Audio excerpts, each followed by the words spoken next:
Thank you for tuning in to Exeter TV. Exeter TV is the town's public and government access channels, available on Comcast Channels 6 and 22. Channel 6 is your channel. If you have an idea for a program, want to host your own talk show, or submit a film, we're here to get your content on television.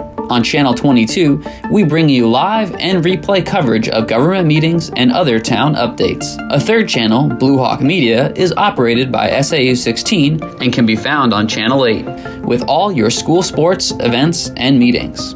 You can watch Exeter TV online at exeternh.tv, Apple TV, and on Roku. Find us on social media for extra content. Subscribe to our YouTube channel and hit the bell to get notified about live streams and new content. Tune in to our platforms every other Friday to watch the Exeter Biweekly Report with recaps of recent events, updates from town departments, and messages from nonprofits in your area.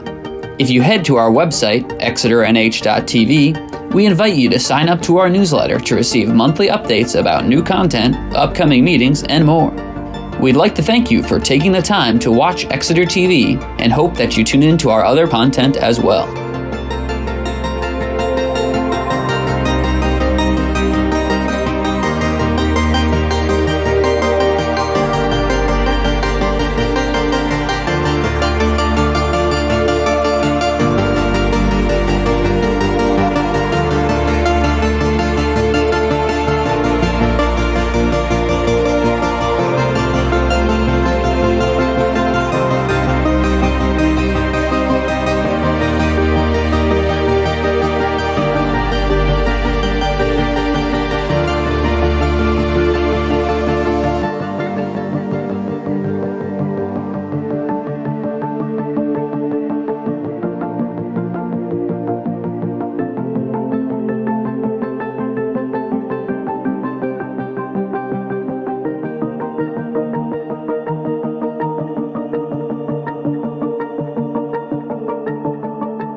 Meeting of the Exeter Heritage Commission. I'd like to, each of you, starting with Pam, introduce yourself. I'm Pam Juddum. John Merkel, Vice Chair. Françoise Elise. And Julie Gilman, Select Board Rep. The first order of business is approval of the minutes of October 18th, which was our last meeting. I have just one little, there's a gap on the bottom of page 2. Françoise says she is newer to Exeter and has only been here since March. Oops, excuse me. But that's an alewife sign. Okay. Excuse me. Hi, I'll have to call you back. I'm in a meeting. Bye-bye. Okay. The ALEWIFE, that's the town symbol, a trash fish. Oh, it's not a trash fish. Yeah.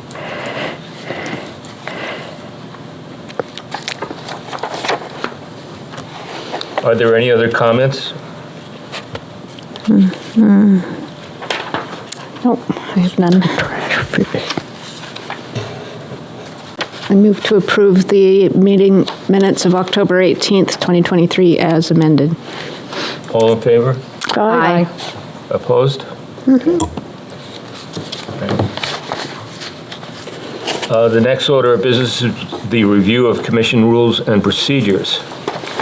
And I think we all have attached to the agenda what those are. Yep. Yeah, we've been talking about changing what time we meet, and I think that's outlined here, so we need to formally vote to make the change. And Dave, can you remind me, in the RSA, it just says we have to notice that we're making changes? May I? Yes.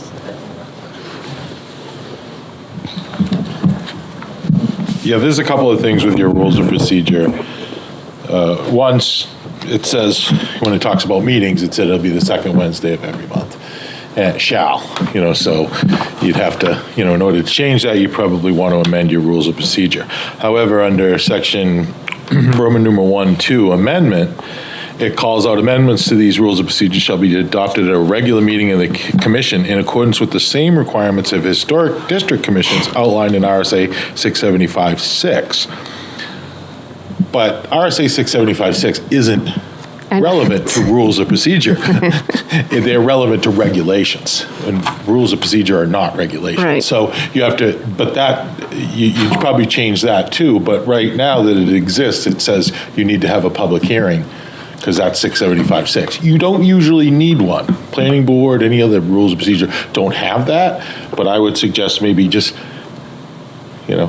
public, following your own rules, post a public hearing, and then go and change the amendment language just to be, consistent, say, with the planning board rules of procedure, which state two things. One is,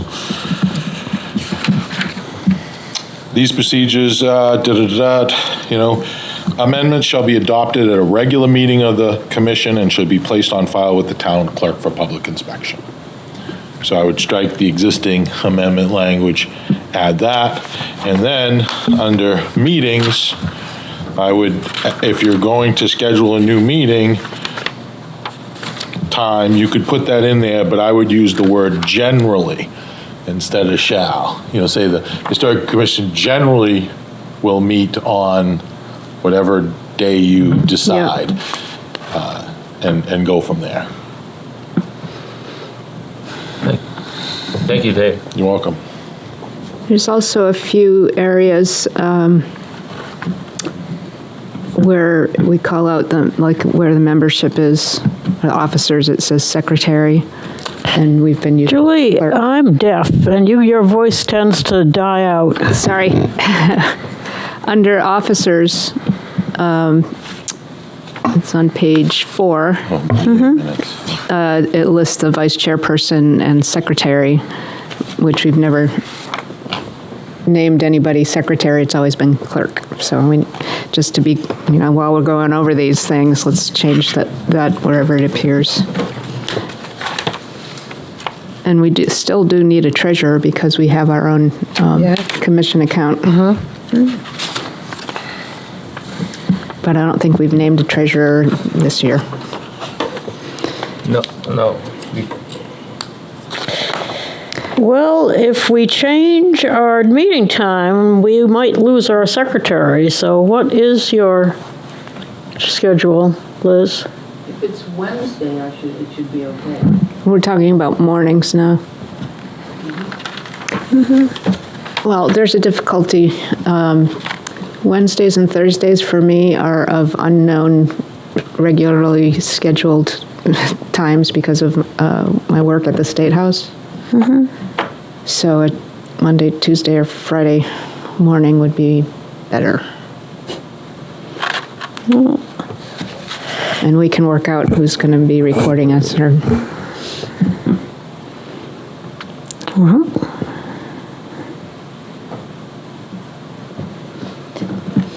Could I say something? Yes. So, mornings or afternoons are fine with me. So, has the members, the commissioners voiced what is best for them? Various commissioners have said morning. Well, personally, just for my personal convenience, I'm not only deaf, but I'm blind. I can't drive Yeah. after dark. So I would much prefer a daytime meeting, and I guess John Gruder feels the same way. As does Bill Campbell. But, again, Could I bring something up that we haven't discussed yet, but could affect the time that we meet, or the time that we meet could encourage more membership? Could I bring something up? Sure, certainly. Okay. So I understand that in the state of New Hampshire, they have now a new requirement, a law that on the school board, they do recruit a student to sit on the school board. And it's for various reasons, but a lot of it has to do with representation of the student body and investment in their own education. I would be very open and encouraging to have a student sit on this commission. A student from the high school. I'd like to look at that. A student sitting on this commission could learn so much about, potential careers, interests in architecture, construction, civic involvement, and a potential time for a student would be probably later afternoon, after school. So I would like to look at that, if possible. Yeah, we do And have. I'm not saying that it has to be in the next couple of months, but potentially for the future. No, it's a good idea, and we actually have, the Energy Committee has student representation, and those meetings are held at 3:30. So that's an option. It's too bad that we're not all here to have this Right. discussion. Dave, we can do it like a doodle poll of members to get everybody's answers on preferable times and days. Yeah. So, throw out some 8 o'clock, 9 a.m., and then 3:30. Would that student have to be appointed by the selectmen? Yeah, it would be just as if you're a regular member. It goes through the same. They have to be a resident, so, there's multiple towns go to the high school, but have to be an Exeter resident, and it would go through the same appointment process. the Historical Society does have two student members on their board. One? So there's two that already are into history. So maybe, we could have once every few months, we could borrow one of them. I don't know if you've had much to do with high school kids these days, but they are out straight. I'm the rep for the Key Club, and, they come in at 2:30, and they get through their business, zip, zip, zip, zip, and they're out by 3 because most of them are doing sports. And, they walk around carrying their PDAs, and they need them. So just a heads up. I mean, it's still a good idea. But, So what the strategy would be, we put up a poll. Can we do this over the internet? ask for, Yeah, if we get the planning department to do it, to put out a poll to all of the members with recommended dates and times. Our suggestions are mornings, 8 or 9, and then later afternoon, 3:30, and then a couple days of the week. You know, I'd prefer not Wednesdays and Thursdays, but that's me. Okay. Because I just can't guarantee I'd be able to be here that's fine. for half the year.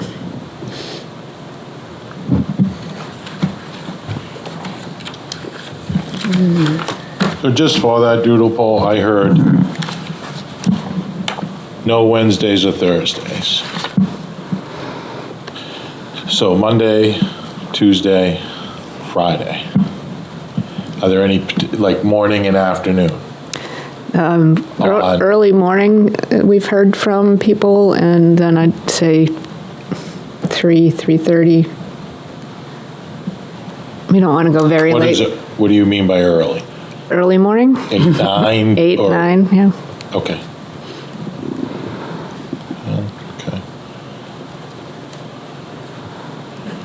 So Monday to 10. Now, special meetings, you know, that are brought on by demolition or something, is that going to be, have to fall under that same time frame? No. No. Okay. No, and when we amend the rules, the way the chairperson just can cancel call meetings, they can kind of do it now. They can do it now. But you can, but it says the shall, so once you get, you know, you shall meet these times and then the chair. So you can change it. The way it's going to be worded, you'll have flexibility.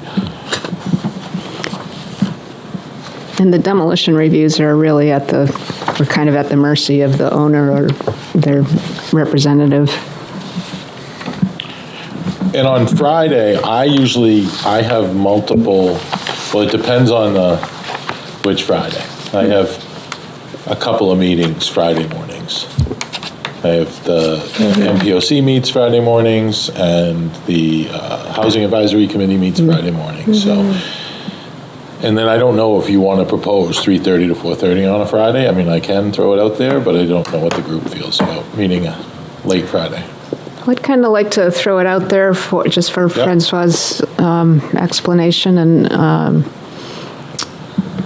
you know, 'cause one of the other things that we want to talk about is whether or not we remain a 7-member board or not. So we could be a 5-member board with a student representative, if possible. So Friday, I mean, would I throw out, I'm just making sure, Monday and Tuesday, I'll throw out 9 to 10 and 3:30 to 4:30 on both of those days, in the duo poll.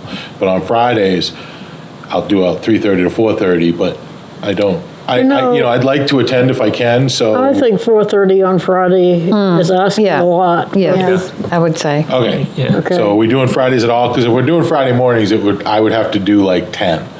I couldn't do between 8 and 10, because that's when my meetings usually are. Yeah. Okay. Then let's just stick to Monday and Tuesday. Just stick to Monday and Tuesday, those Okay. 4 time blocks? Yeah. Okay. And then what day, Day of the month. what week of the month, yeah. Yeah, Okay. I've got grant reviews Tuesday afternoons, Okay. as long as it's, that's usually the third of, if there is a fourth Tuesday. But But you're talking Monday and Tuesday are more first thing in the morning. And actually, this is Julie, because she's the one that's got most on her plate. yeah, Most of the things I do are volunteer, and you all know what volunteers do. See? A lot.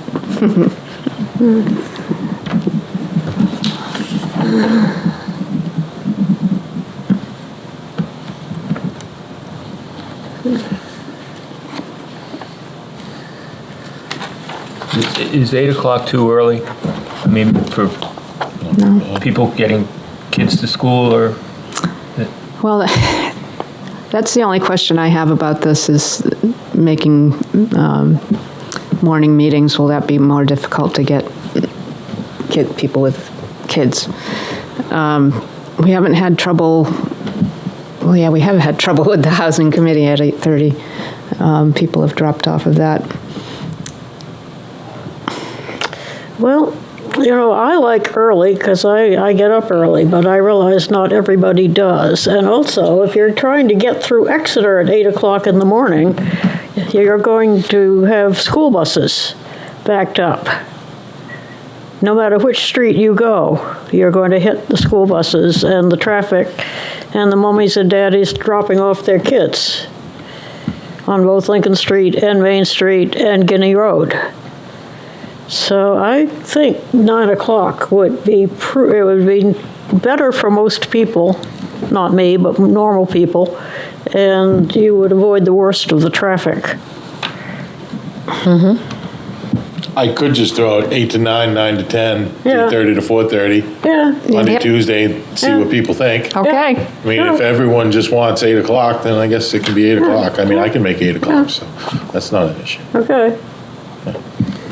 But you could be It's beyond going to the be school difficult bus having that stops a high every... school kid probably isn't going to make 8 o'clock because I think they start around 7:45. Well, then again, there is a long line of cars going up Epping Road.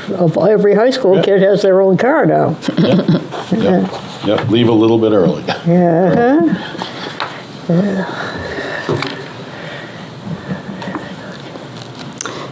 Okay. Okay, so you'll do that first, Yeah, then? I'll send that out, yeah. Thank you. Okay. The next item on the agenda, Well, wait, I'm not done with the rules of procedure. oh, we're not done with the rules and procedures yet. Well, I've Okay. just saw a couple other things. We do refer to a secretary as one of our officers, and that's under an RSA. Oh, no, that's just for the 91A. So I probably just changed that to clerk. And the clerk shall ensure the record of minutes. But they're not an officer, The clerk is not an officer. correct. So I'd probably have to, maybe just have its own title. You see what I'm saying? It's number 4 right now under Yeah. officers. Yeah. So it implies it's an officer and a member, where in this case, it's not, correct? It's a recording secretary. recording Yeah. But we've always had the title of a clerk, just as Yep. most Well, I've boards been the do. clerk, and basically about once every 5 years, I write somebody a letter. So it's not really an onerous job.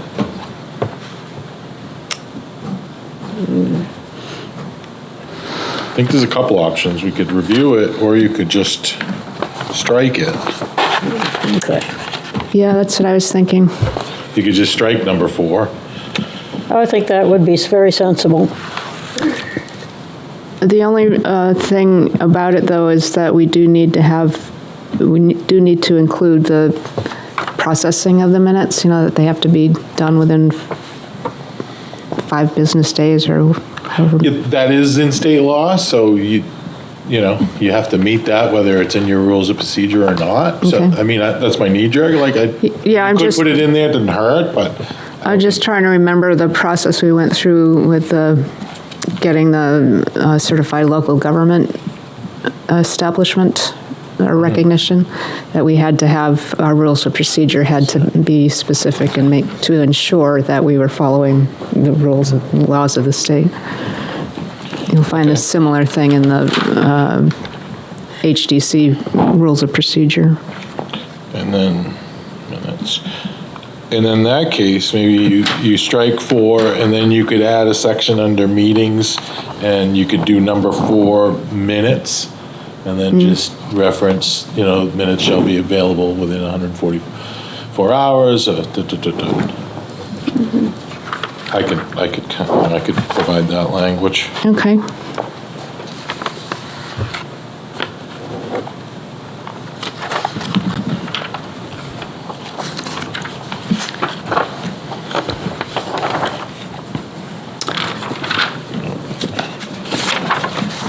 So then, for me, that just brings us back to the question of reducing the number of members From 7 to 5. from 7 to 5 would have to be a warrant article, because we were defined when we adopted the Heritage Commission. I have no problem with doing that.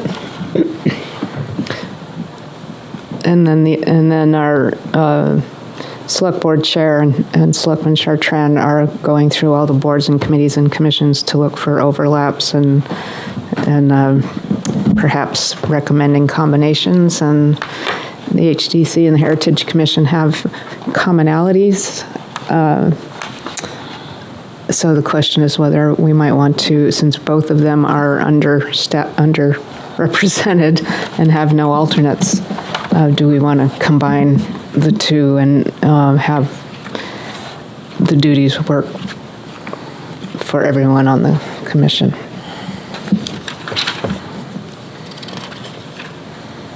I'm not opposed to that.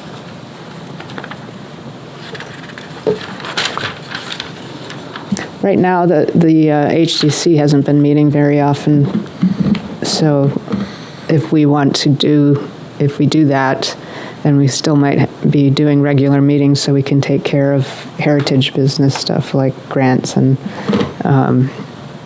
activities or whatever we, come up with. And then if there's Historic District Commission work, then we'd all just work on that. But it would give us, Pam wouldn't have to go to 2 meetings, I wouldn't have to go to 2 meetings, we'd only need one planning representative, planning board Well, representative. the two do overlap a lot. And when I've been trying to get people to join, people say, well, what's the difference between the two of them? And, kind of, one is about tearing buildings down, and one is about preserving the look of the town. But it makes a lot of sense to merge them. Okay. And,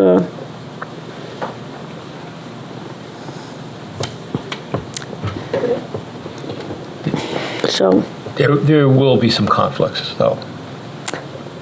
well, there'll always be somebody's going to fuss about anything you do. The HCC is a land use board. Yes. It's regulatory. And this was purely recommending. Yes.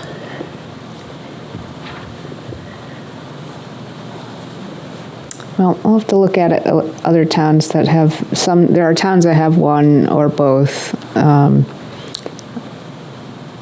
I know that there's towns that have combined their commissions. DHR would be able to help us with that. Okay.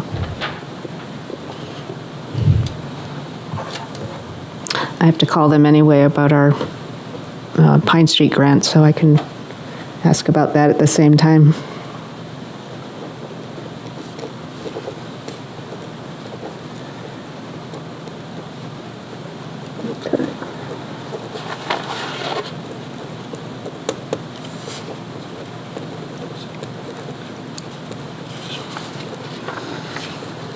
So we're going to be looking into Monday and Tuesdays.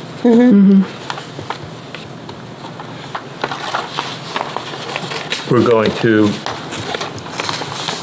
strike out the secretary, and Dave is going to work with us to cover the meeting minutes with a clerk or something.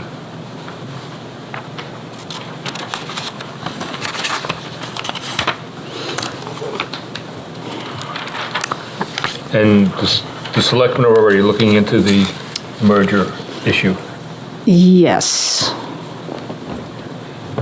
which would have to go before the board, the town, for Right. for a Right. vote. Either way, whether we change the number of members or merge the two, they'd have to go before the town because they were adopted by the town and defined.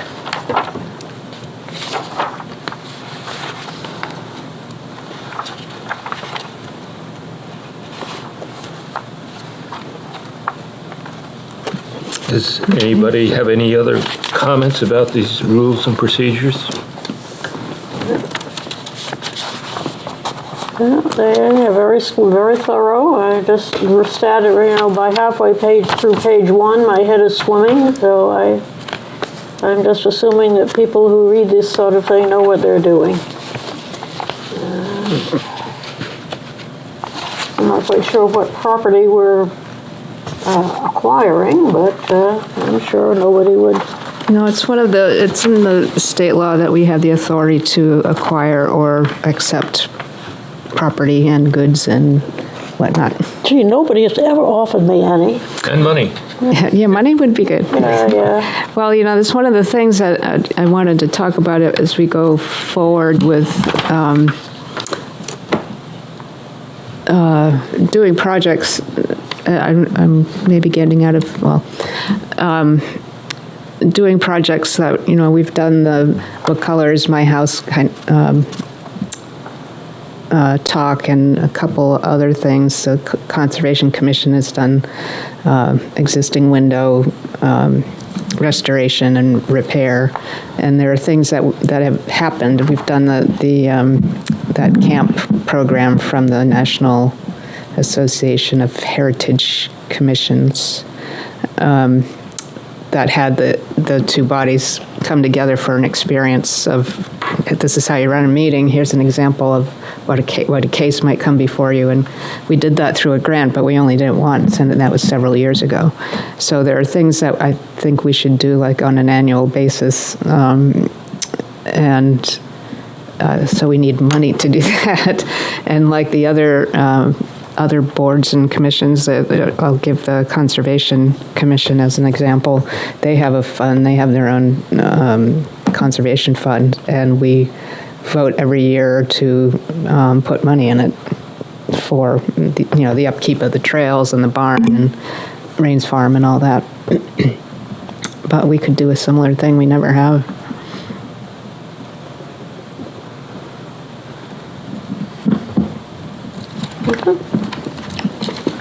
Anything else? Can I make a suggestion? Because Yes, you have, like we talked about earlier, your rules of procedure kick you to a public hearing and notice and all that. Yeah. And generally, when you do that, you say specifically what you're going to amend. Like you have exactly what you're going to take to the public hearing. So someone comes in and asks about it, what are they? I can tell them exactly what it is. So we have a bunch of things that we're talking about that we haven't seen yet. But the holdup is that you require, at a public hearing where you don't have to.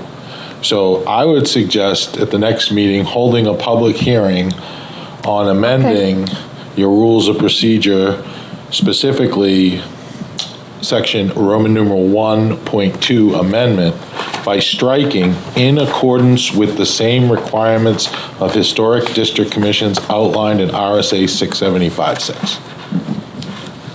If you strike, that's exactly what you're doing, because if you strike it, it will now read, amendments to these rules of procedure shall be adopted at a regular meeting of the commission and should be placed on file with the town clerk for public inspection. Once you adopt that, then then we can change the rules of procedure without having to Where go were to a you? Say public this hearing. again? Where? On the first page, number 2 at the top. Yeah, amendment. Amendment, strike in accordance with the same requirements of historic district commissions outlined in RSA 675-6. Just strike that through and then leave, and then it reads without that in there, consistent with other rules of procedure that I've seen. Okay. So that will give you the ability to, I'll take care of the posting, I'll post the public hearing, you'll have the ability to make that amendment, and then once you do that, then you can change other things just at a regular meeting without any notice or. Well, that would be wonderful. On your rules of procedure. Yep. Okay. Okay, let's do that. So that will need to be posted and voted on at the next meeting? Yep. Okay. Correct. Thank you.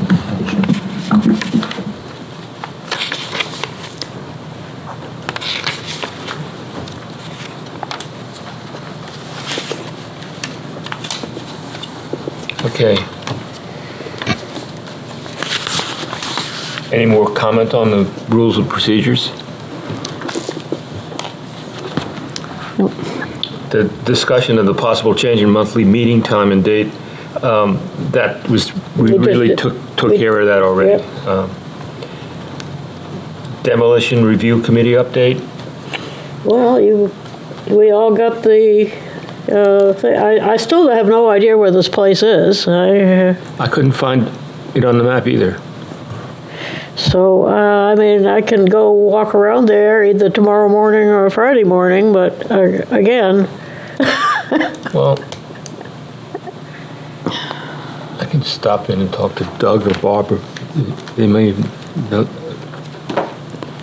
Yeah, we should know exactly where it is before we set up a meeting.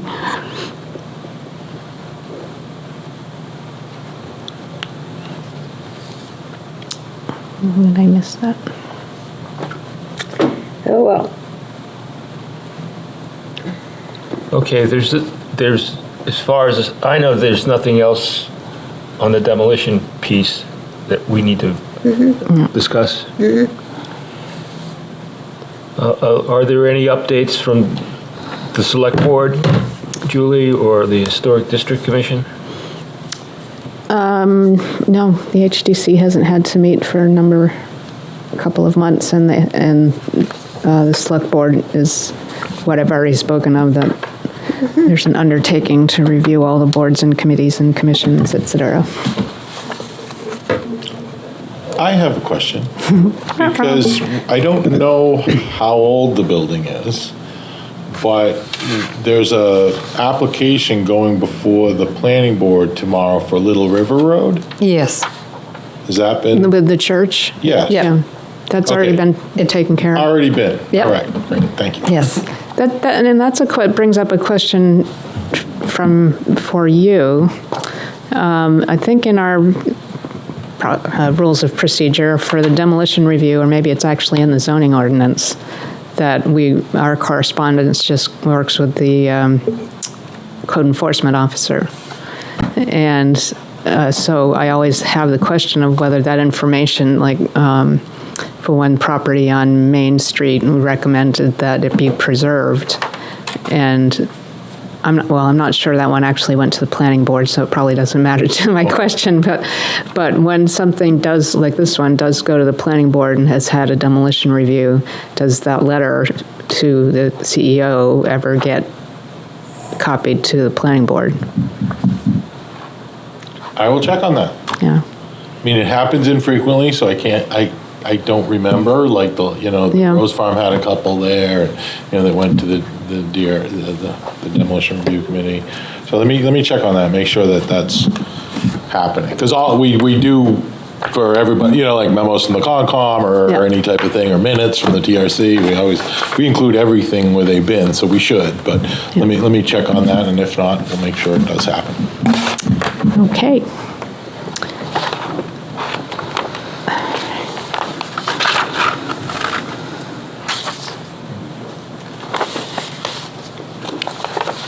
So this demolition for 40, wherever on South Street? 45. I think I'm available to meet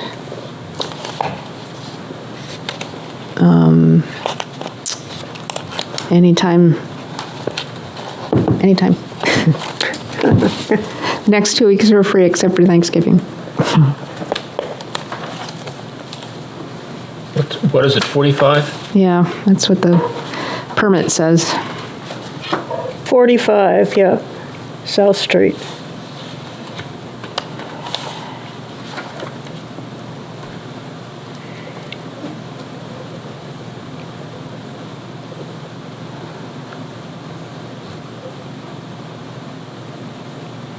I guess I hate to call the owner before we know where it is.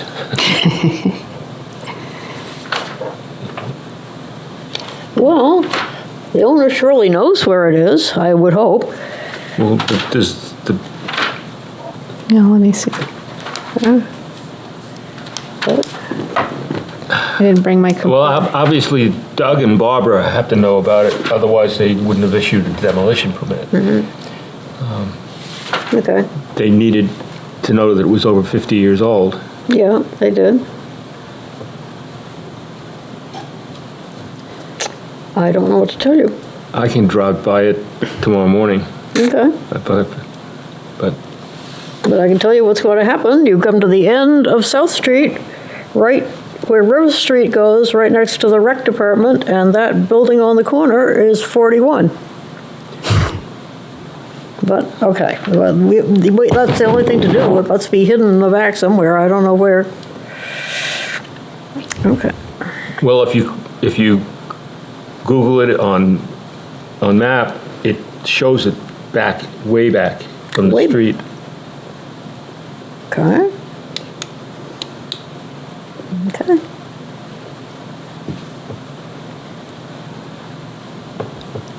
Do you want to set a time up now, Julie? Is that what you're? I'm just letting you know my availability, so if you talk to the It'll owner. likely be next week sometime. Yeah, just not Thanksgiving Day. No. Yeah, you do know that next week is Thanksgiving. Yes. So it would have to be probably Monday or Tuesday. Monday or Tuesday. Yes.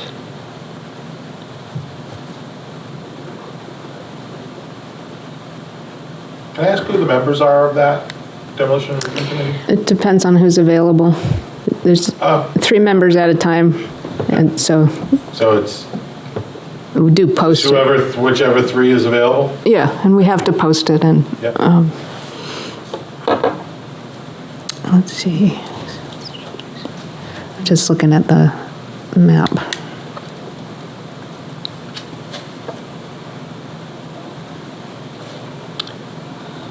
Okay. I'll determine that tomorrow from Doug or Barb Okay. where it is. I will And- walk down there again and just, I guess it's gotta be there somewhere. Yeah, according to our tax map, it's in this little sliver.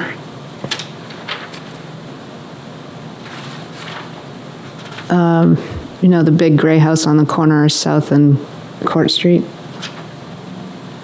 No, that's on Bow Street. No. There's the senior center, right across South Street from that.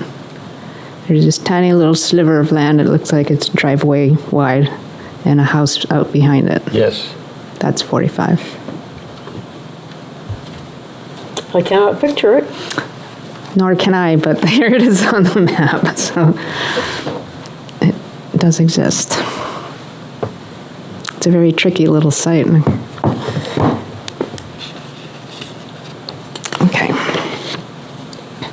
Well, I have no other business. I think Francoise had some news. I do. Well, under old business? Yes. Good, okay. Okay. Old business. Or other- There was a couple of workshops put on by the Preservation Alliance, Heritage Commission 101. That was posted to the web page for the Heritage Commission, and it was very good. It was good. It was very basic, but any new member would really benefit by watching that webinar, and it is posted to our webpage now, the actual slides. Okay. So I did watch the second one that the Preservation Alliance put on, Growing Movement Outreach, Engagement Strategy for Heritage Commission and Historic District Commissions. It was very good. The leader of that was a consultant. I'm not familiar with him. Chris Skelly. He was very good. He was very good, very relevant, very engaging from the very beginning to the very end. And he had a lot of good suggestions. One of them being having events where we introduce topics such as education on windows and colors, and he talked about working with the realtors in the area and having workshops, as well as any kind of laborers, construction people. So those were two things that he recommended, but when the slides for that presentation come up, I will have them posted to our webpage, and I just thought they were very, very interesting. Good. Thank you. The Preservation Alliance has 1772 grants available for nonprofits. They will be sending out letters of interest. They're matching grants up to $10,000. Oh, it's just in time.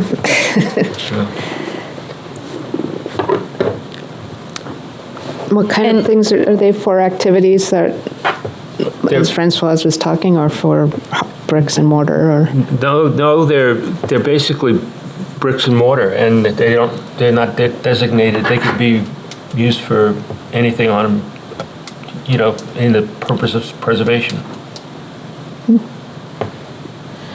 Okay, and the National Trust has grants of between $2,500 and $5,000.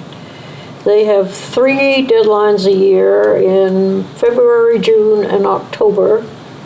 And these are for preserving buildings that are National Trust buildings. Is the town hall a National Trust building? It's in. not individually, Oh, darn, okay, not yet, anyway. okay. All right. Do you know if those are for restoration and preservation projects as opposed to, Recreation, no, not recreation, preservation. that's the word. No. There's quite a bit of information about the 772 Foundation on the website. Okay. On the web.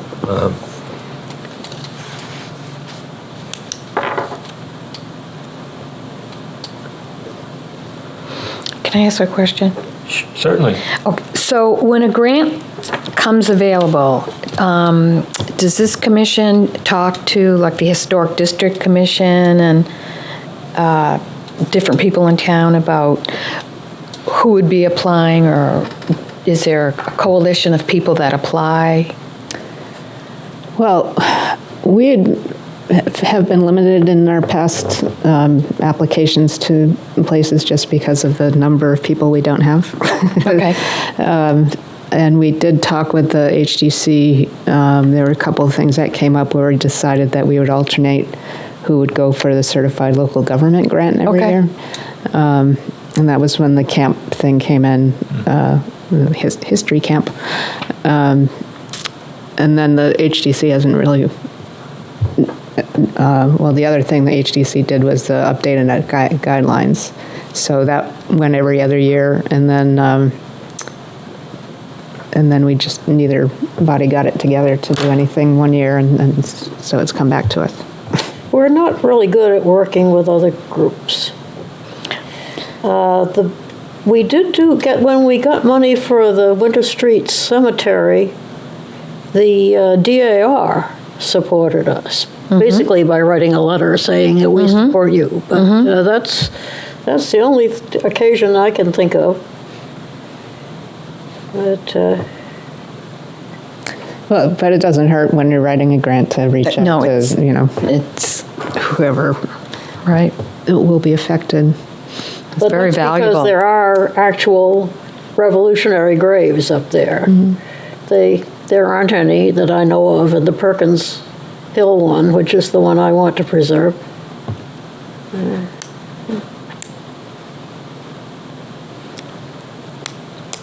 Well, Okay. and I haven't heard yet about the Pine Street area survey. I guess it hasn't been approved by the governor and council yet. So we haven't started anything. Do we have any other business? No.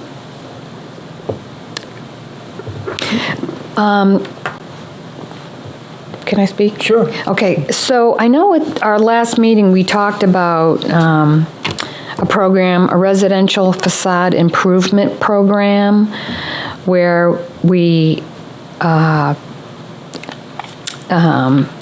would be looking at potentially a program that residents could apply for funds to improve their homes. And we talked about forming a subcommittee that would look into that. Is there still any interest on I think I have this the commission? subcommittee. Okay. And I never got in touch with that guy with the old grocery store on Main Street. But I was thinking Peter Smith would be, with his house, would work, and he's willing to do it. Now, you don't know Peter Smith, but he taught history here for, He used to be on this. and he pretty much ran the Historical Society for a long time. He's got a beautiful old house on High Street, which, by the way, would make a nice walk through. It's very visual, and we have a lot on it at the Historical Society, so we can throw all kinds of stuff at the camera about the history of this house. So that's what I've done so far. Would he be up for that? Yeah, he's very well. He's about as much for historic preservation as anybody in town, and he is worried about what's going to happen to his property after he dies. So Pam, what you're talking about is having Peter walk through what this grant would do for him? Well, I'm still not absolutely sure how this is going to work, but I thought the way it was going to work was we would get Exeter TV to come with us to Peter's property, and we would say, this property is in danger of being raised for a parking lot or whatever. So we would show the property and tell its history, and Peter would say how he'd love to preserve it, but he can't afford it, and we would say, oh, but you can do this, that, and the other, and now this would have to be scripted, which would be a job. Well, can I say something? Sure. So I think in terms of a fund like this, it would have to have guidelines and intent and who could apply and how much money there is, which would be very different from just offering it to somebody. No. I wasn't thinking of a grant procedure. Okay. I was thinking of saving a building from demolition. Okay. Pam's coming at the education Right. part of our mission. Exactly, yes. And we had discussed that. And yeah, I think that would be a great. Yeah, I'm actually meeting with... So we'd need somebody like Peter who was a plant. We really don't want someone who would then say, well, that's nice, but I just as soon have it raised, which many of them would do. So, anyway. That would be a very nice subject for an education publicity piece. It's an unusual house, too. Yeah. Really? Yes. Yeah, I would pursue that one, Pam, if you would. It's right across from you. Well, wherever you want. Yeah, I can wave to him. Okay. So, But this facade treatment one is of interest to me, as that would be the commission giving grants to residents, not just in historic districts, but throughout. And we'd have, you have a couple of samples there Yes. of what other towns have done. And I have to say, what was their limit, $500? No, well, this one is, well, there's a different limits in different states for different towns, but it's 5,000. I'd be interested in, maybe you and I can get together with Okay. our finance director and talk about if you do procedure. want to do a program on grants, we did get that grant money for the Winter Street Cemetery. And a walkthrough of the Winter Street Cemetery would, by Channel 22 standards, be fairly interesting. I think people agree. might like that. Actually, they already have something from when we were doing the repairs and restorations.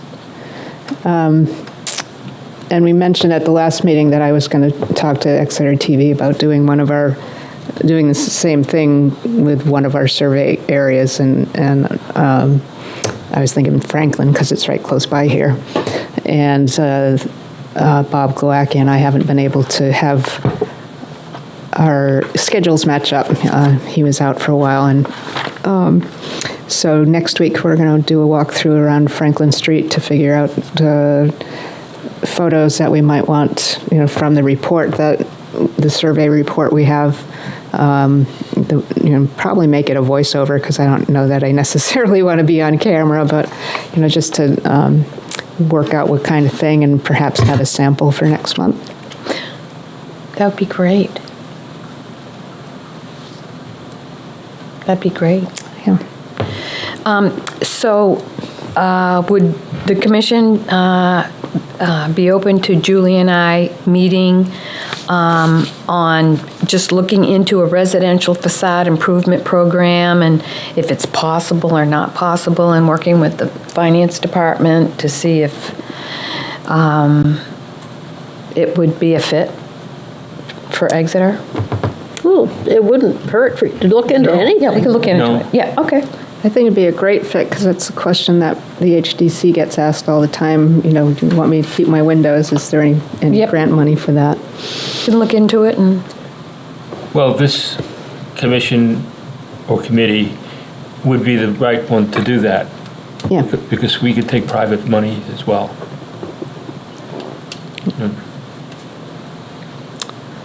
Okay. okay.